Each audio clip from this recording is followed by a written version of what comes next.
মাঝি ভাই নৌকা চালায় আর দুরূদ পড়ে গুনগুনায়া।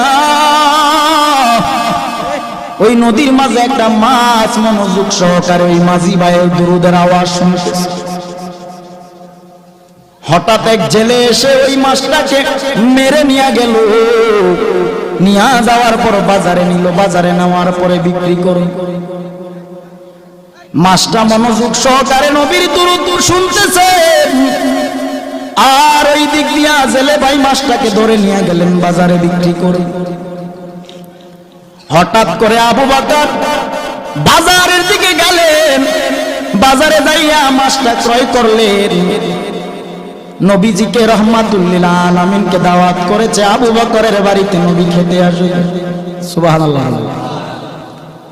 আবু বকরের বাড়িতে আমার নবী খেতে আসবেন।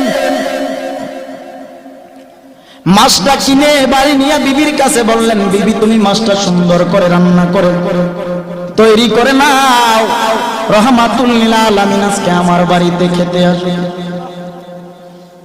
বিবি মাছটাকে কেটে রান্না করার জন্য কড়াইয়ের মধ্যে যখন রাখলেন, পাতিলার মধ্যে যখন রাখলেন, চুলায় আগুন জ্বালায়। এরে বাবা, চুলার আগুন বারবার নিভে যায়। আবু বকর চিন্তা করে দেখলেন মাছটাকে রান্না করার জন্য রেডি করে আগুন নিভে যায়, চুলায় আগুন জ্বলেন। নবীকে দাওয়াত করেছি, নবী খাবে, কিন্তু মাছ রান্না করতে না পারলে নবী খাবে কিভাবে? আবু বকর নবীকে দাওয়াত করলেন, রাহমাতুল লিল আলামিন চলেন একটু আমার বাড়িতে যাবেন। নবী গেলেন।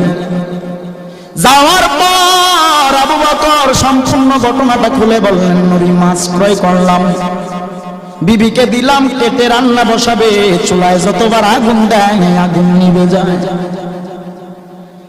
আল্লাহর নবী রাহমাতুল লিল আলামিন ডেকে বলেন, ও আবু বকর, দুনিয়ার আগুন কেন জাহান্নামের আগুন এই মাছটাকে পোড়াতে পারবে না?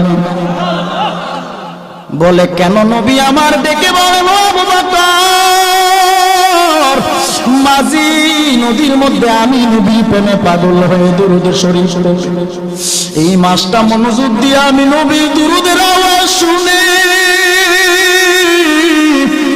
আমি নবীর বড় পাগল। ওই মাছটাকে তুমি এনে কেটেছো, রান্না করার জন্য নিয়ে আসছো।